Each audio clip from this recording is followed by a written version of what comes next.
or Einen wunderschönen guten Abend hier im Saal im Maxim Gorki Theater. Vielen Dank an die Security, die sich mittlerweile sortiert hat, glaube ich. Schön, dass Sie alle da sind. Hoş geldiniz, merhaba.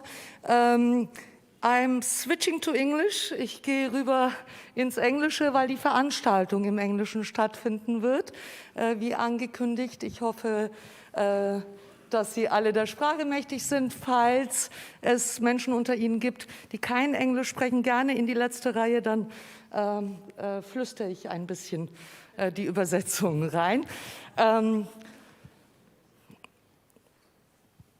Auf der Gorki-Bühne, dass wir da mal Erdoğan haben werden,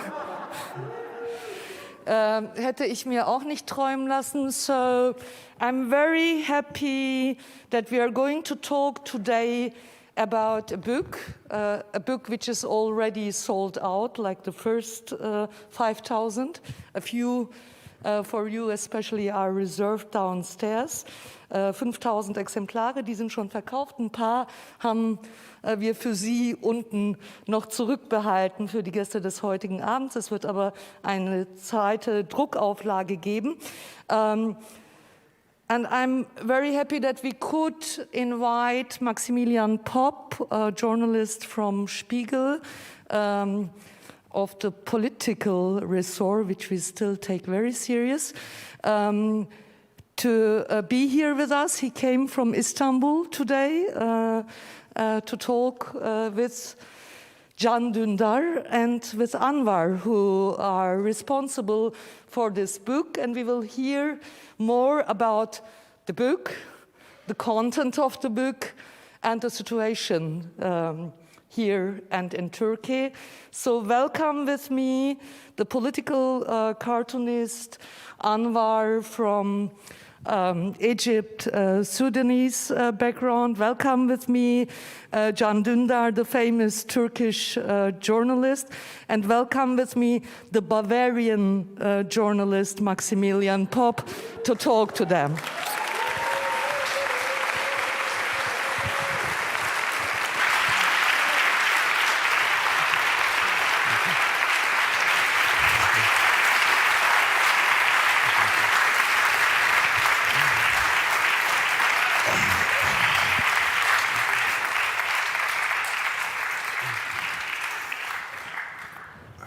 Bavarian journalist, wow. Good evening, everybody. Thank you so much for coming. Thank you, Anwar. Thank you, Can. Such a pleasure to be here with you. Thank you, Max. Before we look into the book, maybe you can say a few sentences. How did this collaboration between you guys start? How did you find together? Thank you, Max, for coming. He's coming from Istanbul, by the way. And from sunny Istanbul to Berlin's winter, unfortunately, for us. Thank you for doing it. And sorry, Gorki, for bringing Erdoğan to your beautiful theater. Two big Erdogans. Yeah. It's not the first time you're doing this, Can. It's not No? the first time, no, I have to tell you. No escape from him. Yeah. I think he wants to be here today. Yeah? Yeah, in fact, I was planning to do a biography for him, and we decided to do it as a graphic novel, mainly for younger generation who doesn't know Erdoğan, but grow up with Erdoğan for the last 20 years. So I saw a comic book in Strasbourg, in fact, and as you know, French people love comic books and graphic novels.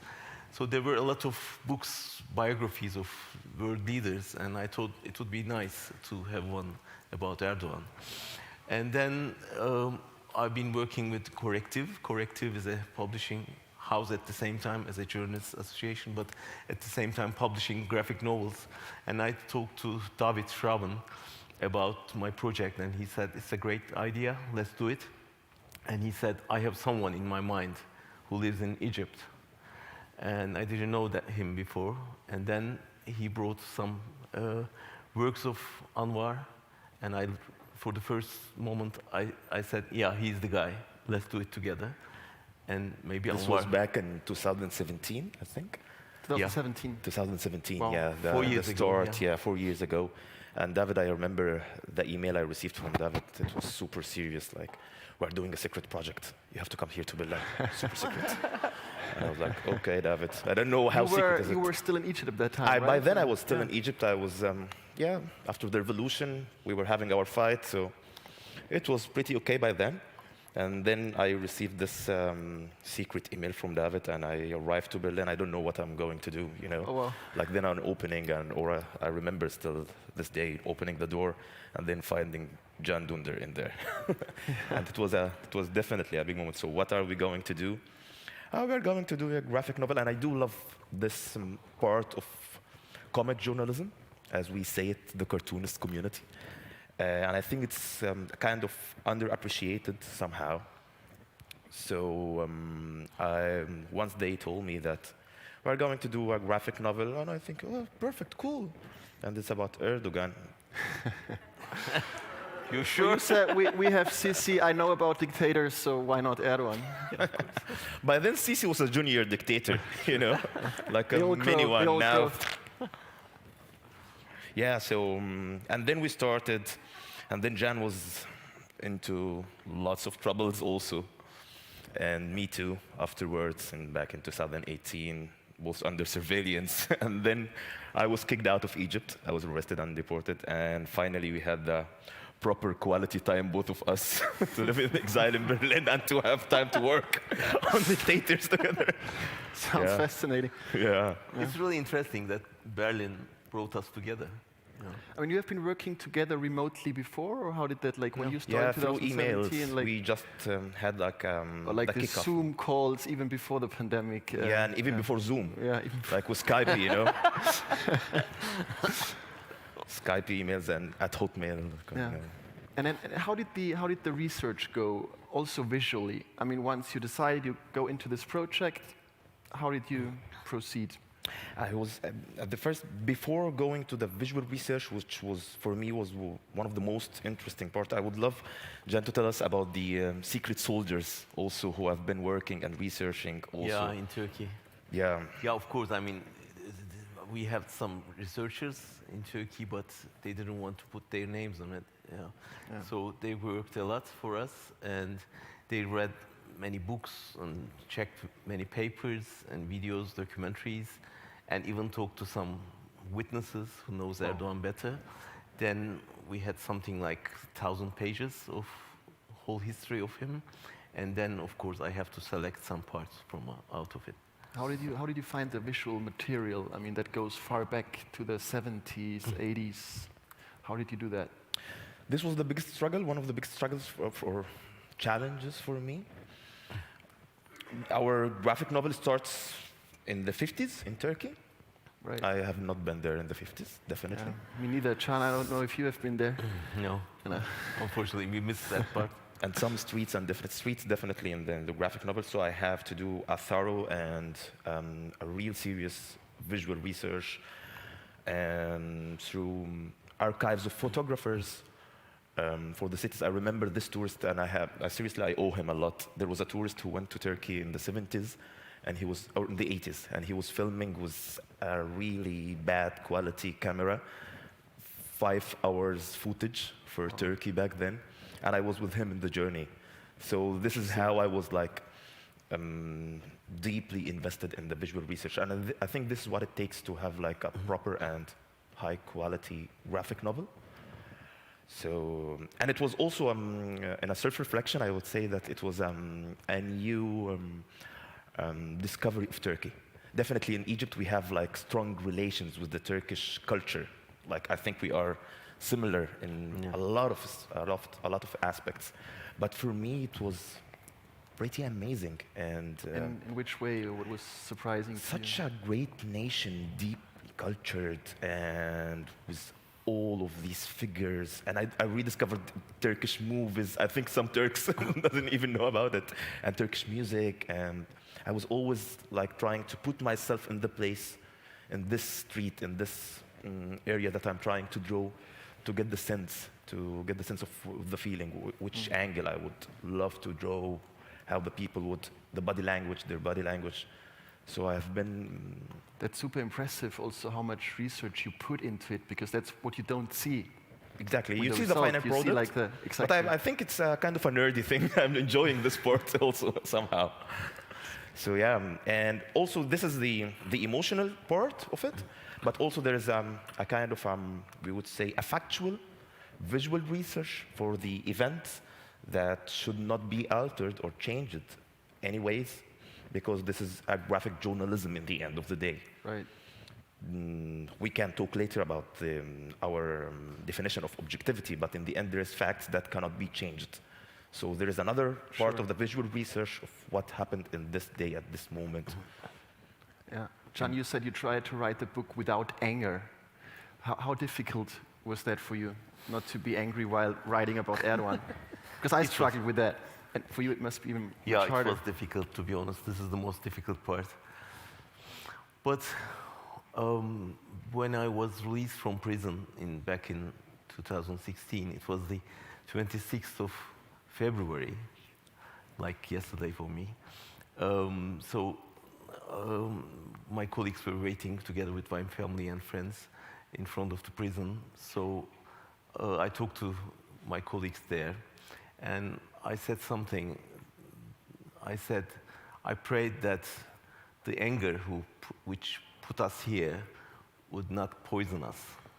So I don't want to be like him. That was really my inner feeling, that because if you are searching for revenge, you can turn into another Erdogan. So it shouldn't be like this. That's why I decided to be as objective as possible in this book. Of course, I mean, there's a hard line between, being in the one side, he's the guy who destroyed my life, you know. That's because of him I'm here, because of him I lost my job, stay away from my family, I've confiscated all our assets, whatever. But at the same time, thanks to him I'm here in front of you. We wrote this book. Thanks to him I'm in Gorky, in Berlin, and still doing journalism. So in one way, it was difficult because, if you are writing a biography, you have to choose, let's say, 100 pieces from 1,000 pieces. And this choice made your stand, of course. Yeah, it determines your stand. That's why, of course, in a way, I have chosen the parts interesting for me. But I don't want to demonize him, you know. We don't want to, put him as a fascist leader. We try to understand how Erdogan was created. What kind of climate, what kind of family, what kind of country created such a leader. That's all. Right. I love this word also, like when you are, and I think it's a kind of famous, well-known idiom, when you are fighting with monsters, try not to be one of them. Yeah. Try. But in the end, I remember talking about that we were not trying to demonize him, and I had an idea for the campaign, like to have a poster for Erdogan also, and it was full red, just his eyes, which is evil enough. So, but it looked like a devil for me, you know, but I didn't want to give this impression in the end, so I halted it back. Because this is not the thing that we are, and I think even through the graphic novel itself, you see the humanitarian, the romantic parts of his life, and also definitely the ugly parts. Absolutely, I found that very impressive. I think that's a good moment to look into the book. Don't know if There Gorky must be some, Technique can do that, pictures we because have we've prepared a few pages, and we go through the book. This is like, I think, more like the process you're going through that we had. Maybe we can go a bit further, like to the time in Qasim Pasha, where he grew up, this famous... Yeah, so this is still Can and Anwar. Yeah, this is Qasim Pasha, and this is the young Erdogan growing up in Qasim Pasha. Quite difficult childhood, if I remember it right, or if I read it right. Quite a violent father. Can you tell us a bit about the conditions the young Erdogan was going through at the early years of his life? Yeah, difficult childhood, really. Qasim Pasha is a neighborhood, a poor neighborhood, full of conservative immigrants coming from different cities to Istanbul. And they are so stick to each other to resist the big city, to survive in the big city. And Erdogan's family was coming from Black Sea region, and they were poor, and he had to work. But his passion was football, and he wants to be a football player. He was called Imam Beckenbauer, right? Imam Beckenbauer. Yeah, I remember. Yeah, Beckenbauer was his hero. Then I discovered that Beckenbauer had some money issues, right? So I thought Yeah, it's a good... similar curse maybe, yeah. Yeah, maybe corruption type of people, heroes. Maybe, I don't That's know. the problem with these emperors, you know. That's Yeah. like, we call him the Kaiser, but anyway. That Okay, maybe he's would also lead an emperor. somewhere else now. So a sultan, yeah, a potential sultan is chosen Beckenbauer as a hero. But his father was against this football issue, so he was really tough against him.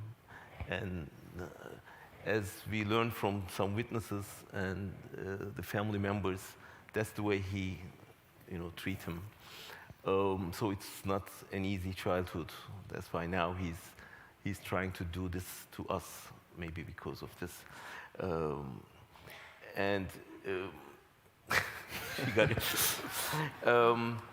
So it was a difficult childhood. In fact, I can talk about three things. First, he went to a religious school because, religion and religious schools kind of was the way they deal with the modern city life. So the conservative families were pushing their children to go to religious school, to have a scarf. It's like Imam Hatip. Imam Hatip, yeah, exactly. So that they can, not go into the modern life and stay conservative. So he was going to a religious school, Imam Hatip. So he learned how to use religion in politics later on. And he was at the same time playing football, even secretly from his father. Then there he learned how to win, the passion to win. And at the same time, he was a sailor. He was selling something. And during that, he learned how to earn money, get money. And then this corruption issue, 30 years later, come out of it. So that kind of stuff. But this is the more political. This is already like, I Yeah. think him entering politics. We'll come there in a second. But Anwar, you said like he had like quite distinct features already as a teenager. Something that was striking you. Could you explain that a bit? Yeah, because I found that super interesting. I would just want to also to go back one step to the previous picture when he was like eaten by his father. Yeah. I think I redrew this picture like for 6 times. It was pretty intense, definitely. And this is the part where you get a kind of unification with the character itself, It's a child for you. And I have like, in the previous 2 pages before this picture, I was just drawing him like playing in the streets with the football and such a cute child in the end. That's when he becomes personal as well, right? Exactly. That's what Exactly. So this is the thing. And back to the visual research thing, I had to do like kind of a visual research for Erdogan's face development, since he was 6 years old till 2001, where the book ends. Yeah. And there is this funny thing that we have been always saying that I know when he had his first mustache. I don't think he knows it. Which age was that? This was Like, 1971.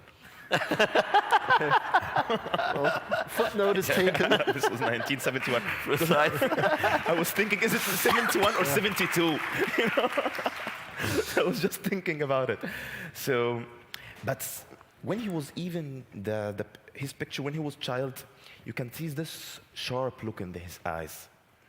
He's a child, but he has this determined, sharp look. He knows his end goal. Or this is my perception, That's the feeling definitely, you got about him. This is already how like I that portrayed early. it. Yeah.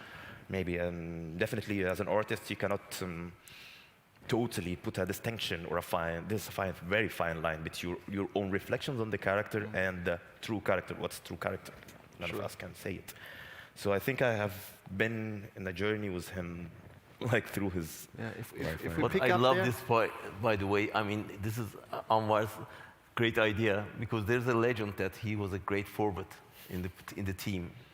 But then we really researched the team's He was performance. actually not a good football player, it turns out. Unfortunately not, because I mean, the first season he just got 2 goals, and then 1 and none in the third year. So I mean, we really researched on his team's performance. He won't like that. He won't like that. But how did it happen that he entered politics then? Yeah, it's just if we go to the next page. this was like in fact, the previous page, I guess they yeah. show it. So he went to just before this, before the football, I guess, an anti-communist organization called National Turkish Students Union. So he went there at the age of 15. So it was the time of 1968 movement in Turkey. The leftist movements were so active and growing as everywhere in Europe. And there was a kind of resistance by the right-wingers, some fascist organizations, Grey Wolves, and Islamists as well. Backed by the army and the government at that time, they were trying to prevent the rise of communism in Turkey, as Soviet Union was the neighbor of Turkey. So they were really scared of communist victory in Turkey. That's why this type of organizations were backed by USA, backed by the army, etc., etc. So he joined this organization at the age of 15. Then at the age of 16, the guy who invited him to this organization was killed in a bomb attack. Then this course changed his life, really, and he was full of anger at that time, and he has become more active in the organization. Can we come just before this one? Yeah, this is the one. So this is MTTB, Milli Türk Talebe Birliği. So there were a lot of politicians came out of this, including Erdoğan and Abdullah Gül. So 2 presidents and many prime ministers and ministers came out of this organization. And one of the early supporters was Erbakan, later prime minister. Course, yeah. What do we know about him, and what was his role in Turkish politics back then? He is the first one who used religion, Islam, in politics and succeeded it. He had his PhD from Aachen in Germany, and then he has become an important political figure He studied in Germany, he went back to Turkey. Exactly. Germans, we have something to discuss right now. I think.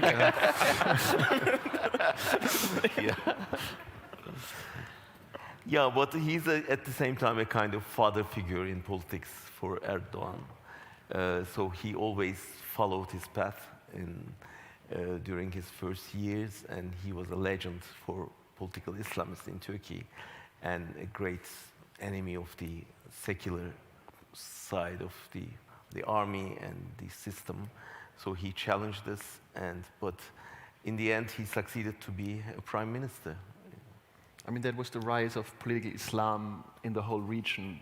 Yeah. How was that in Egypt, for example, like in the 70s, 80s with the Muslim Brotherhood? What was fascinating for me, that the same dynamic exactly happened in Egypt, like back in the 70s, where the political Islam was used to break the leftist movement, especially back in the 60s and back in the 70s, and how Anwar Sadat, the former president, was in a relationship with the Muslim Brotherhood, and he supported them in the universities, and even in this second, better you say, the next, yeah, the next picture, maybe. Picture, better. Yes. So we see here, for example, like the fights was between the political Islam, left and right, yeah, and the left, and exactly the same picture happened in Egypt back in the 70s when the Muslim Brotherhoods were like on the left youth and used by the government. I think the authoritarian regimes, either they are military or they are religious, they are making use of each other. And it was the same thing. This is how the political Islam built the real infrastructure and the grassroots especially in the 60s and the 70s, till Interesting. they managed after the 2011 revolution to Right. be in power somehow. Now And they it are was not. the US supporting political Islam to some extent at that point? Exactly. Because they I mean, were this- afraid in the this- Cold War that... In fact, we should mention the importance of Green Belt project of the US. Can you after the explain that to yeah, people who after are not familiar with it? after the invasion of Afghanistan by the Soviet Union, mainly Carter administration in the US decided to use Islam as a barrier to the communist regimes. So they supported the Islamic organizations first in Afghanistan, then all over the region. And that was a huge mistake, of course, who created Bin Laden type of jihadists in the region. And of course, Erbakan and others, afterwards Erdoğan got, had an advantage of this support because they were anti-communist, and the Americans look at the map and they realize that, oh, come on, after Greece, we have all Islamist countries till China. So why don't we use this geography and to blockade the communist rising? So then, till of course the 9/11, they used this and then realized that, oh come on, we created a devil by our own hands. And Erdogan, until today, refers to the Muslim Brotherhood, right? I mean, it's like an He's the important... godfather for the right now for the Muslim Brotherhood members who are already defeated, if we can use this word, in Egypt somehow. But they see him as a role model. They see him, and he is already hosting like the remainings of the Egyptian Muslim Brotherhood branch in Turkey. But this is also super interesting, by the way, because right now he is getting into deals with the Egyptian regimes for the Mediterranean thing. So now he is betraying the Muslim Brotherhoods, the Egyptian Muslim Brotherhoods who are in Turkey, and this shows some part of his character. He is loyal to his own goals. It's not the ideology The itself only in thing the he's end. loyal to, right? Yes. Yeah, So exactly. those, if I'm a guy who belongs to the Muslim Brotherhood and I have been defending Erdogan all the time, an Egyptian guy, then at the end of the day I find him like saying, okay, sorry, you have to leave Turkey right now because I'm getting into deal with Sisi. Right. Definitely, they have to. Yeah, always very re-question this. ambitious. We see that in '94 he becomes mayor of Istanbul. Yeah, maybe I think we a have a bit picture further, of that as yeah. well, Yeah, he's which is a the remarkable, king of Istanbul, yeah. a remarkable moment and basically the start of his remarkable career. and he kept Istanbul for 25 years, a quarter century. It's a long story. Yeah, it was his first victory that he won Istanbul, thanks to the divided opposition, in fact. He got something like 25%, and while the right-wing rivals, three of them, got something like 37%. The secular right The wing. secular rivals. right wing and the secular left wing, 33%. So 37, 33 against 25, but the others were divided to 3 candidates, and he was clever enough to win this. In fact, it was their failure, not his victory, unfortunately. But he used this, and I mean, with the 25%, he has become the king of Istanbul. And then it was almost impossible to beat him in Istanbul for several reasons. And same had happened to Erbakan.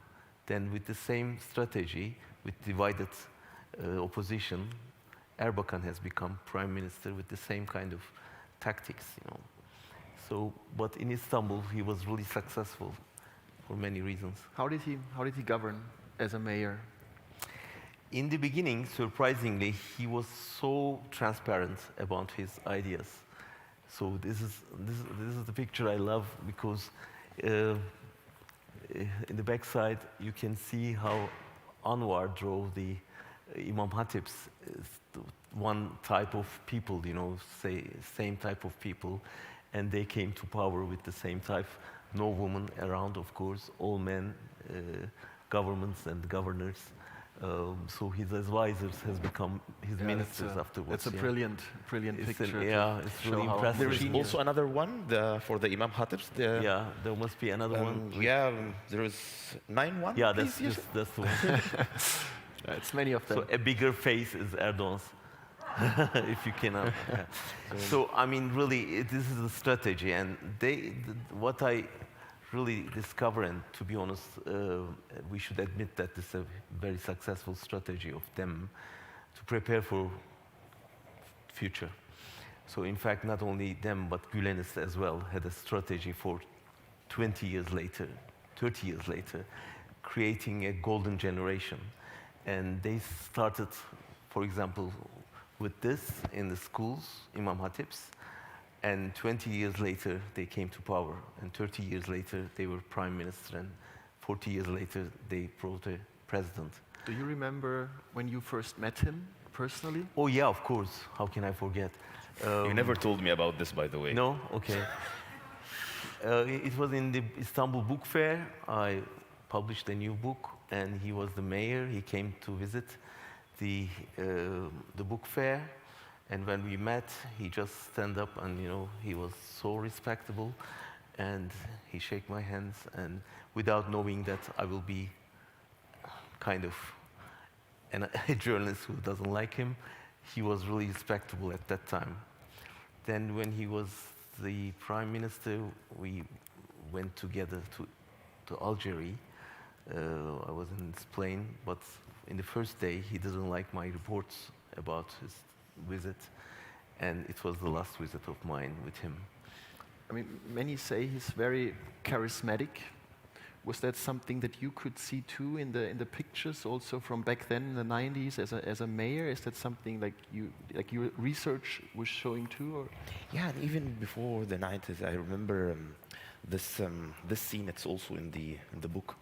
I think it was one of his first conferences when they were shouting "Mujahid Erdogan." Oh yeah, it's really hard, like overwhelming scene, and you see the charisma, the persona. He's someone, he knows how to affect and touch the emotions. Till now, I think. So this has been with him since the MTTB, also since when he was in the Youth Union, and I think this is one of his characters. Since he was a child, you can see it in the eyes. Right. And I always have this thing on a personal life. Yeah, whenever you see a star, you never miss it. You know that this guy or this woman is something, good thing or a bad thing. This is different, but you can see the sharp look in the eyes when he was even young, as I said. And what is good with, working with Anwar is, when he see people shouting as Mujahid Erdogan, he understands the meaning of it, and he can transfer it to his drawings easily.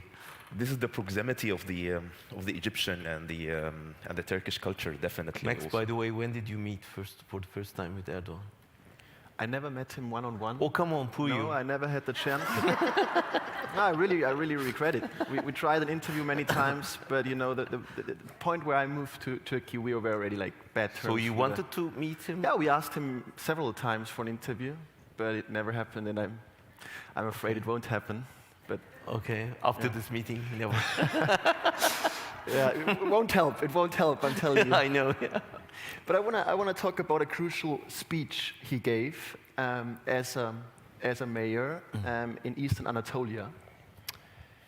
That changed. Just after this, I guess that changed the course of his life. Maybe we can. Is that the one? No, I think. Yeah, this is the one. Yeah, Maybe you can tell us a bit about it because it was so crucial. Exactly. In fact, the biography. He was kind of banned from politics at that time. His life story is like a lot of falls and rises, and it's amazing to see how he can, rebuild himself again and again after so many falls. And really, What happened? Can you give some context for people who are not familiar? What happened at that speech? It's and why very was it hard so to understand. In fact, on the one hand, the army was a NATO army, of course, and trying to stop the communism. And they called Erbakan, for example, in 1972, he was living in Switzerland in exile, and they called him back, even if they banned his party, to restart the struggle against communism.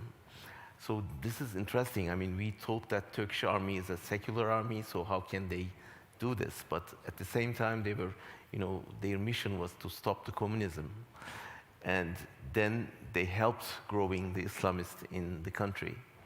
So same with Erdoğan. They banned his party, his political career for several times.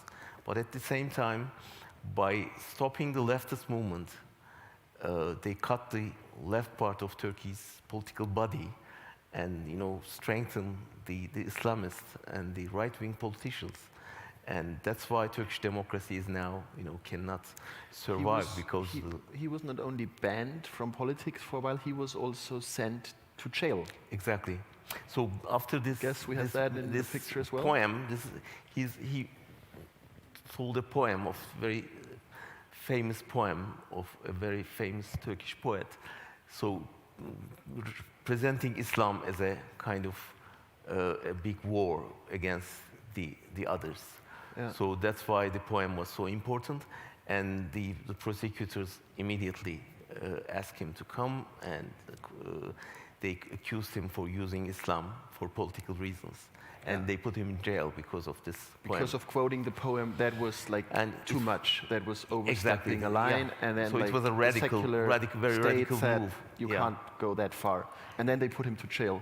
But as we see here, no, sorry, Anwar, Sorry, there's a back to the same picture. Here you can see the previous one, please. The previous one. the previous one, Yes, if we may. exactly. Yeah. So here you can see him like when he was young. Please tell us Exactly. the story because this you was too. amazing for me. Go on, yeah. Like, because he used the same poem and he told the same poem back when he was like I think high school, and he got recognized for it. He's a great, in fact, very influential speaker. But it was the same poem for was which the he was same jailed poem. later Yeah. on. It was the So same. that He got poem an was with award him for and he he got got an an award. award with the same poem during his. well, times during they're his changing. high schools, and it's the same poem that got him to jail. Interesting. I But didn't it know that. also shows you how he thinks since he was from his childhood till he was a professional politician. It shows you how he has his own vision. Yeah, and how early he developed his Exactly. ideology And and how like his yeah, worldview. That is striking. From the beginning, I guess. I mean, there's a discussion in among Turks about this. If he was he had a strategy from the beginning as an Islamist, or some people believe in that, no, he changed a lot. I mean, he changed his costume, or was it fake, was it real, etc. Yeah, I know the But debate. I mean, you can easily understand that. I mean, from the beginning, his childhood, he had a strategy, he had an ideology, and he put it into Maybe the power. strategy is me. Maybe the strategy is something selfish, something, I don't know, opportunist in a way. But it's a strategy in the end of the day. Right. If we can show again the picture of the prison, because some might not recognize it as a prison, because Yeah, it it's a looks palace, pretty yeah. comfortable, and I assume, Can, it's different than the prison cell you were It arrested is quite in. different. Yeah, it's quite different. Whereas, like, can you? I mean, Anwar, they Can, prepared a palace for him, a working space, so because he was mayor. When he was the mayor, when he old was sent mayor. to Yeah, prison. exactly. So, I mean, there were thousands of supporters with him, and they came till the entrance of the prison. And I mean, it was a huge mistake to put him in jail because of a poem. That's why he has become a hero in the eyes of the people. I mean, and even for us, can you imagine that? I mean, you have to support someone who was put in jail because of a poem. How can you, support this issue? No, you support freedom of speech, Exactly. right? And then, And he said, I mean, Turkey is a banana republic, putting people in jail because of a poem, and how can you do this? I mean, what an undemocratic. And he has become the same thing, putting jail the poem with the people, poets and writers, etc., after 30 years. But he was playing like a freedom fighter at that moment. But one side of the state mechanisms put him in jail, while the other side was backing him and giving him the opportunity to prepare himself for future. And he made his plans for future in this jail. There's a very interesting story.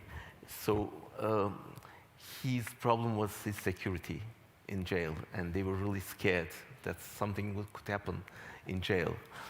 And before he went to prison, they sent someone to prison to protect him. But I mean, he has to be there for 3 months, and so he has to do something, a crime, that could make him a prisoner in this prison cell. So he made something and asked the judge, please send me in jail. And the judge said, come on, what are you talking about? I mean, normally you should defend yourself. No, please send me in jail. I love jails, you know. And they put him in jail. And they prepared, he's the guy preparing the cell for him. And he organized all the guards and the other prisoners. And he organized his, meetings with the people. Every day people were coming, and he was meeting with them as a cabinet minister.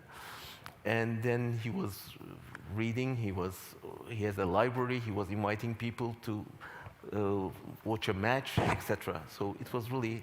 Watch a football match together. Match together. He had a secretary, like a secretary office in the jail, and this was fascinating for him. Yeah, I would love to go to jail again. Wow. And are there pictures of this time, or how did you There's a picture of the people who were with him in the jail. Like for example, this guy who recently, I think, the guy who exactly used to be the protector him in jail has become a media mogul after this. He knows how to reward his people. So if you read about yourself in the government media, that was his papers. His papers now telling you are the villain and the terrorist. Star, Yeni Şafak, etc. He's the now owner. Yeah. Wow. And in the end, the prison sentence, he benefited from it. That's what you already said. That made him somehow a hero to many. Exactly. And after a few months, he was released from jail, and then rising from that. Did it change him in any way, or it changed the perception people had of his soul? He decided to change his costume. And this cover, I love this cover of Anwar, really. I mean, the cover of the book, the first cover is a modern Erdoğan, and while the other cover, the back cover, you can see him in the costumes of a sultan. So this is the two faces of Erdoğan. No, he wanted to be a sultan, but he realized that it's impossible for him to do it with this costume. So he decided to change his costume in jail. And he realized that it's impossible as an Islamist to come to power. Then he decided to play a soft Islamist, let's say, and then decided to get out of Erbakan's path, and he decided to go his own path because he realized that with Erbakan's path, it's impossible to get to power. That's interesting. It's a crucial moment, I think. It's a turning point in his life, yeah. So can you go a bit more into detail? What did he do different than Erbakan? And what was the new idea of the new Erdoğan after he was released from jail? Interesting enough, he decided to compromise with the system. Before then, he was fighting against the system. Then he said, okay, if this is the way, I need to compromise them. Because before then, as a mayor, he was saying that I'm a radical Islamist, we are fighting for Sharia, there's no such a thing as democracy, I don't believe in democracy, I just want to use democracy for all my own ends. He was really radical in his attitudes, in his policies, in his wording. But then, after he was released, he went, we have the list here, this is the list. You see, 7 points in the top. Yeah, maybe I think you should explain that a bit. In fact, it was not his list, but of course, I made this list accordingly to his policies. So he went first, even if he was banned from politics, he went to the public and he found a reason to go to public without political reasons. He said, people were coming to my prison, so I want to go back to them. So the list there, these are like the things you have to do to come to power. Exactly, to-do list. And then he went from one to-do list to become a sultan. Exactly. Yeah, right. And first went to the public and meet with them, kind of thanking them for coming to prison. And then the big business. He visited the big compradors, bourgeoisie, and convinced them that he's not an Islamist, but he wants to, come to power even for their own interests. Then the sects, he has to convince the whole sects that, he will protect them together with the Gülenists. And he conquered the party of Erbakan, and he, convinced them that he's the right guy to put them in power. And then USA, he went to USA for several times, and to convince the Americans that he's the right guy. And lastly, the army, the big barrier in front of him, he convinced the soldiers as well, the generals. But coincidentally, the United States has changed its policies after the 9/11 attack. They realized that radical Islam is over, and for them it's an enemy. But instead of supporting the secular forces in the region, they decided to back soft Islamists. And Erdogan presented himself to be. And Erdogan is the perfect candidate for this. And he was lucky, but at the same time he used this climate for his own ends very successfully. And together with 2000 years, 2000, 2001, he presented himself to the US. I'm the guy you are looking for. Let me do it. There is a page I would love to, it's 9.3, because I was looking for it. Please, can we play like 9.3? Because this page, I think we both of us like it, because it shows how he changed the political Islam movement in Turkey, like the values and the perspectives, how they pursue their, yes, exactly. Oh yeah, this this is the one. So, and I think this page shows you also how he changed the political Islam movement in the region itself to being like a kind of a moderate, quote-unquote, moderate political Islam. So this was during one of his election campaigns when he went to a bar. Yeah. Yeah. Please tell us. Yeah, you have to tell us the story, because I love that's the story. not self-explanatory. So in fact, yeah, this is a really decisive moment in his life with the prostitutes. So he went to a hotel during his campaign, and his advisor warned him that there are prostitutes in the lobby. And they said, we'd better not to get in. And he said, no, let's go there and talk to them. What? Talking to prostitutes as an Islamist leader? He said, yes. And then he went there and starts talking to them. And the prostitutes they said, come on, are you kidding us? They said, no, he wants to talk to you. And then he said to them that we are here to save you. And you'll not be prostitutes anymore when we come to power. I think this is one of the keys how he built his and before then, he was refusing to even shaking hands with women, So and this shows you, yeah. Really, he changed radically his policies, and he has become this Erdogan. It's sort of pragmatic too. It is say exactly you want to come pragmatic. to power. For power, he said, he talked to his own people, the Islamists in the party, saying that, look, let me do in my way, and you will see that we will come to power with this. Otherwise, you never do this. Until then, for example, women was not allowed to his meetings. Then he invited women in the front lines and put them in the first line of the struggle. And using women was an incredible movement for Islamists in Turkey. And via this, he succeeded, really. And he convinced people that, okay, he's a moderate Islamist, no problem, no danger. Even the soldiers said, okay, let's try this guy. And he caused fractions and cracks in the political Islam movements by then, because there was someone who's inviting like sex workers to his campaign, Yeah. you know, which is Doesn't go well with any party member, I guess. Yeah. definitely. But he managed to make a very good use of this fraction, of this crack, as presenting himself and his branch as a new. Right. But that relates to something you said earlier. Do you think he's a true believer? Does he have an ideology?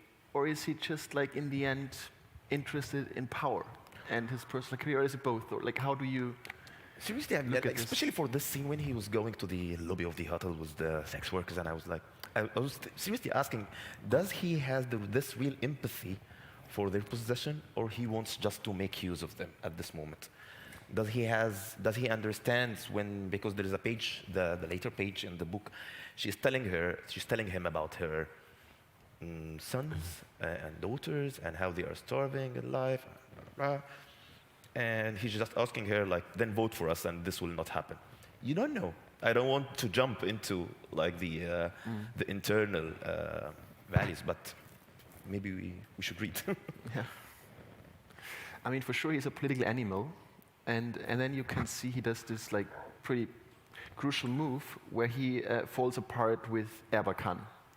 His, you said, like, father figure, early supporter. What does that tell us about Erdogan, and what did that mean to break away from, like, the tradition? Yeah, I have a Freudian approach to this. I mean, killing the father to become a man, you know. So he really killed his political father to have become a leader. And he had to do this. And really, I like this drawing of Anwar because he carried this picture for years, for decades.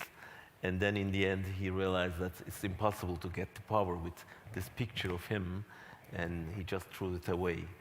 And Erbakan was really, from the beginning, very distant to Erdogan, knowing that he has full of passion for power. And he's a great, I mean, unbelievable passion for power from the beginning.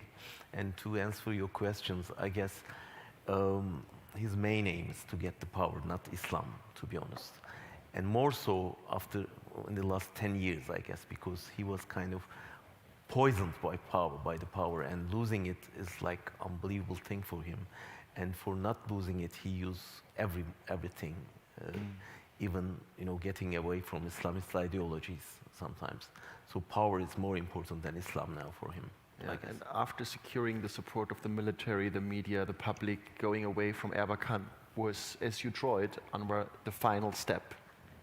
Yeah, Erbakan never had such a power in his political life. I mean, never had the backing of army, police force. So he was kind of the enemy of the system. But Erdogan is really created by the system and used the system. He used it definitely. And we have this, through the graphic novel, we have this surrealist, I would say, line. And there's a good distinction between the factual part and the graphic novel, where we are stating facts, events that already happened, and we are not interfering with it. But there is also this surrealist fantasy line where we are portraying him climbing the mountain of power. And this is one of the very final scenes when you see that he's throwing the reminiscence of the father. Right. But I don't know how many times he drove back from the mountains, you know, several times, and still so, really. I mean, yeah, that's a striking feature of the book, that you can see it was not a steady rise. It was back and forth, back and forth. Exactly. That's basically until today. I mean, I found that really, like, enlightening reading your book. We are waiting for the final fall. We'll come to that in a second. Before the final fall, 2001. That is the moment where he founds the party, the new party, AKP. And it just takes a year, and the AKP wins the power in the country and stayed there ever since. Yeah. And that's also where the book stops. And I was wondering, why did you choose this part? Why didn't you continue? Because obviously Erdogan's story didn't end there, as we all know. Why did you choose to let the book stop in 2001? Yeah, in fact, otherwise it would be kind of 600 pages book, and it would be so expensive.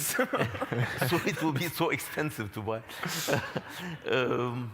No, really. I mean, it's another story, and it's kind of known by many because he has become a world figure after this.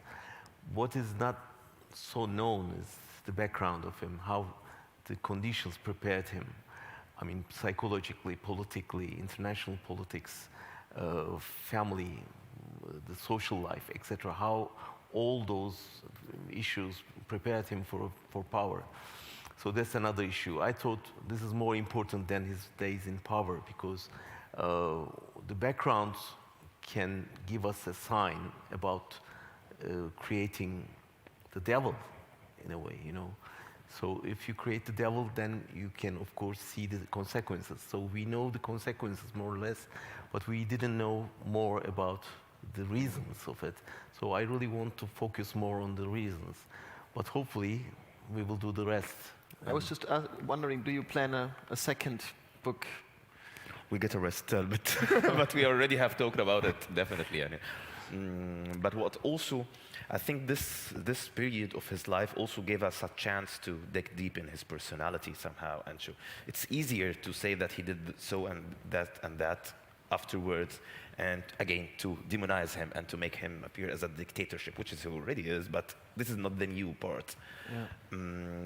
But we have all, I think Can is already pretty optimistic about what's going to happen. Maybe in 2 years we have the... But we had enough about Erbakan, all those, you know. So we need a break, I guess.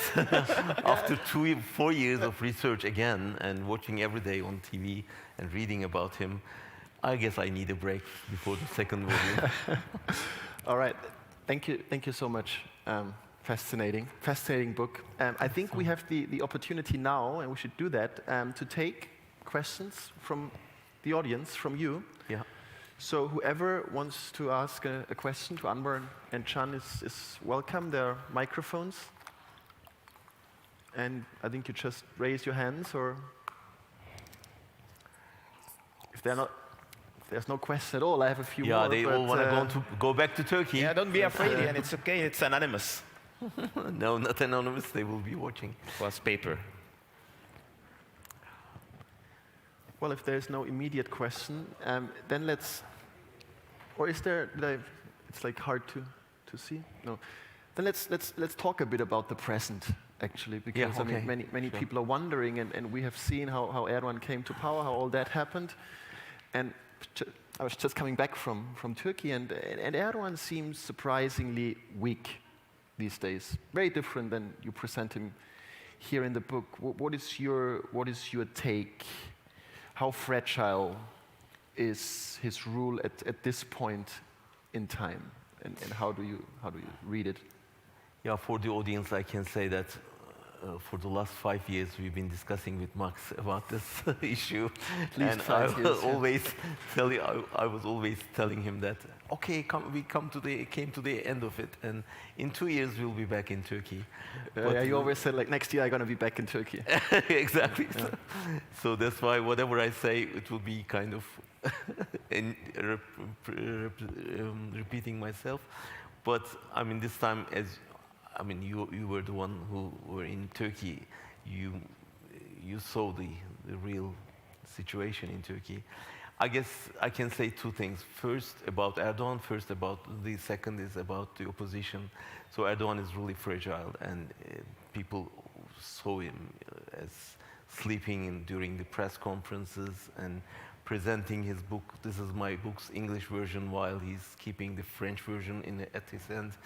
And he has difficulty to even walk, and really, I mean, physically, he's not in a good health. And politically, all the opinion polls show that if there's an election today, he would lose it. So his party is not in good hands, and he had difficulty in, convincing people that Turkey would be better in coming years, and economy is falling really tragically. And on the other hand, opposition, for the first time, behaving together and came together in an alliance from social democrats to right-wing, center-right politicians, And at the moment, 3-4 parties are behaving together, and many others will join them, as far as I understand.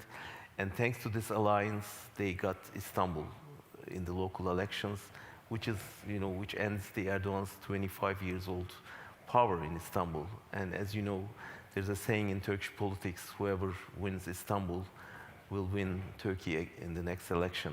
So hopefully the next election will be in 2023, which will be the 100th anniversary of the Turkish Republic. And everybody is expecting an early election next year, kind of November. And if there's an election. So this is the question mark in every mind in Turkey. If there will be an election, the second question is if there will be a fair election.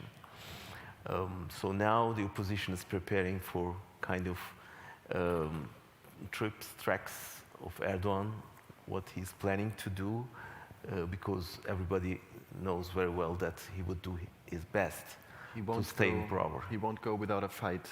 That is. So what kind of fight he's preparing, that's the most important. And yeah, it won't be an easy year next year for Turkey, but I don't see that he can stay in power after this big fight, last fight. I have to think about the picture you were drawing with this like Imam Hatip students all looking the same. Brilliant picture, and it shows like it's a real movement. It's not only one guy.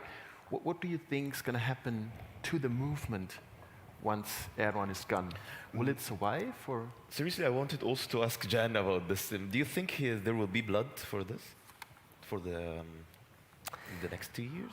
Well, because I think this could be one of the costs of because we were just discussing about this, how he turned it into just like a one-man system, right? Which is not the case. There are two options for him. I mean, in terms of blood. First, a war. I mean, for example, with Syria or something, to create a war that put people under his wings again, to a kind of unity of the nation. We need a unity in the nation because we are in war with the people, with our neighbors, etc. The second one is more dangerous, a kind of internal war within the country, pushing people out, and there's a huge kind of armed people belong to him, and he's controlling the army, police force, special forces, private security, etc., etc. So really powerful. But on the other hand, people really fed up with it, and after 20 years, I don't know if they would be, same kind of people, but at the same time, they're all see that he's, and his team is profiting from the system, but not them anymore. So he's kind of alone in his palace, and there's no one who could replace him. So he created a kind of one-man system, and when one man shaken, the whole system starts shaking. And thanks God, Turkish people are pragmatists, So if they see that Erdogan is not promising anymore, they can easily shift to the others. This doesn't sound like a good personality characteristic, but at the same time, but politically it's very usable, might be helpful, usable and functional, So I trust this. How can I say? Kindly, pragmatism. Okay, thank you. I trust this pragmatism of the people. They would choose the right group to vote for. Inshallah. Inshallah. It's a perfect, he speaks good Turkish, yeah? and perfect comment on the issue. Inshallah. That's a good point to end this. Thanks again. Always a pleasure, Anwar, Can. Thank you for coming. Amazing book. I think it's sold out, right? But thank you.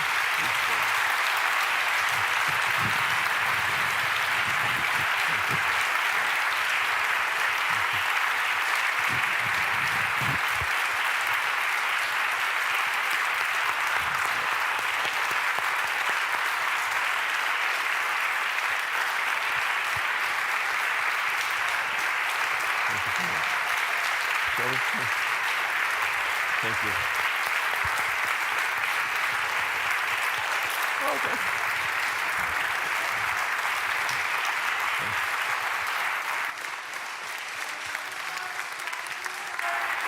Sebastian Popp. Thanks a lot.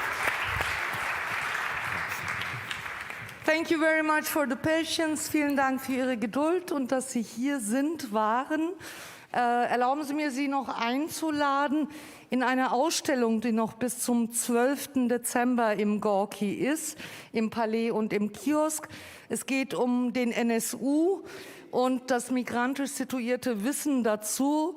Eine Ausstellung kuratiert zum NSU-Komplex von Ayşe Güleç und Fritz Laszlo Weber. Eintritt frei, Sie können jederzeit kommen bis zum 12. Dezember. Ein Rahmenprogramm dazu, das sich auch spezifisch mit den Kontinuitäten von Rassismus 60 Jahre nach dem Anwerbeabkommen zwischen der Türkei und Deutschland beschäftigt, geht auch noch bis zum 12. Dezember. Die meisten Veranstaltungen sind beim freien Eintritt. Bis bald wieder im Gorki. Yine bekleriz. Hoşça kalın.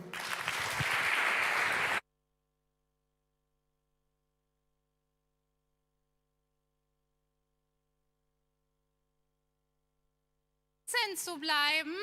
Ich würde jetzt nämlich Reihen aufrufen, die den Saal verlassen können, damit wir die Abstände besser einhalten können. Vielen Dank.